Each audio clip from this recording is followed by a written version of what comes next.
अथ वेङ्कटेशस्तोत्रम्। वेङ्कटेशो वासुदेवः प्रद्युम्नोऽमितविक्रमः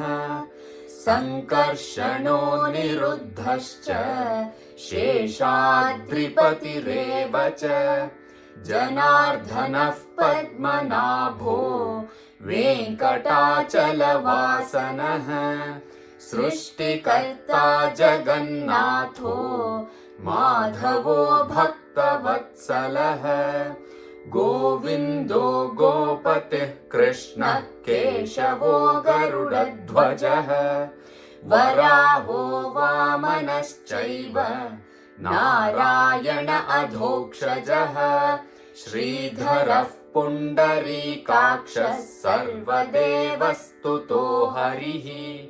श्रीनृसिंहो महासिंहः सूत्राकारः पुरातनः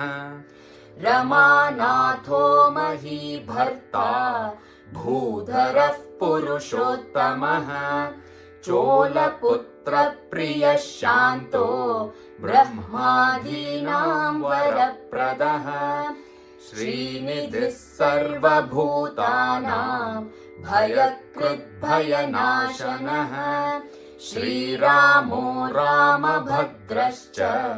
भवबन्धैकमोचकः भूतावासो गिरावासः श्रीनिवासः श्रियः पतिः अच्युतानन्द गोविन्दो विष्णुर्वेङ्कटनायकः सर्वदेवैकशरणम् सर्वदेवैकदैवतम् समस्तदेवकवचम् सर्वदेवशिखामणिः इतीदं कीर्तनीयस्य विष्णोरमिततेजसः त्रिकाले यः पठेन् नित्यं पापं तस्य न विद्यते राजद्वारे पठेद् घोरे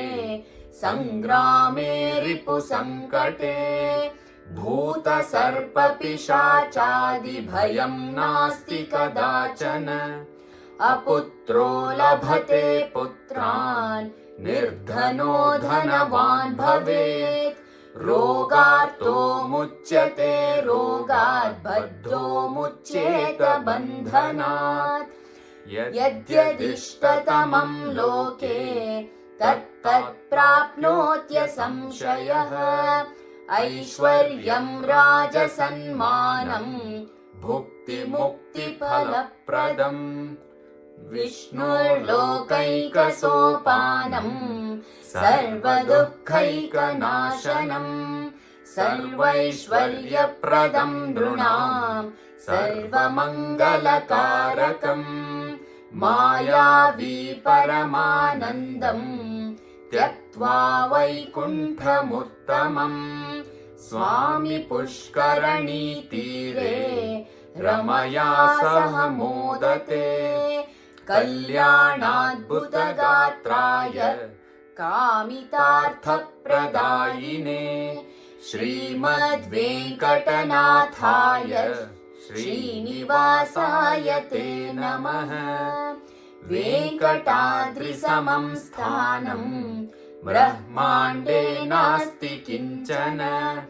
वेङ्कटेशसमो देवो न भूतो न भविष्यति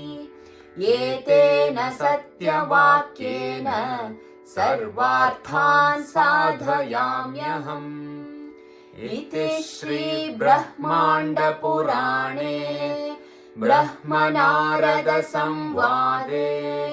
श्रीवेङ्कटगिरिमहात्म्ये